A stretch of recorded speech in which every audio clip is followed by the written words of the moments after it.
അസ്സലാമലൈക്കും. എന്താണ് വിശേഷം? സങ്കടത്തോടെയാണ് ഈ വീഡിയോ ചെയ്യുന്നത് കേട്ടോ. നമുക്ക് ഒന്നേ ചെയ്യാൻ പറ്റുള്ളൂ. പഠിച്ചവനെ എല്ലാവരും ഈ വീഡിയോ എല്ലാം ഈ ലോകം മൊത്തം ഇപ്പൊ കണ്ടുകൊണ്ടിരിക്കുകയാണ്. ഇത്രയും ആൾക്കാരെ കൊന്നത്. നമുക്ക് ഒന്നേ ചെയ്യാൻ പറ്റുള്ളൂ. മനസ്സറിഞ്ഞ് ഓൽക്ക് ദുആ ചെയ്യുക. ഓലെ പഠിച്ച റബ്ബ് കവറിലെങ്കിലും സ്വർഗം കൊടുക്കട്ടെ. ഓലെ ചെയ്ത എല്ലാ തെറ്റുകളും പുറത്തു കൊടുക്കട്ടെ. നമുക്ക് അത്രേ പറയാനുള്ളൂ. എന്താണ് നമ്മളെ മക്കളെ പോക്ക് ഇങ്ങനെ? എന്താണ് നമ്മളെ നാട് ഇങ്ങനെ ആയിപ്പോയത്? ഒന്നും മനസ്സിലാവുന്നില്ല.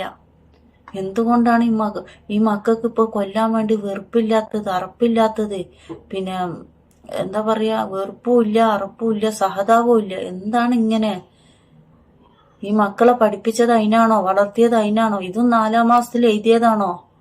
ഒന്നും മനസ്സിലാവുന്നില്ല. എല്ലാരും ആ മരിച്ചവർക്കും വേണ്ടി ദുആ ചെയ്യുക. അതുപോലെ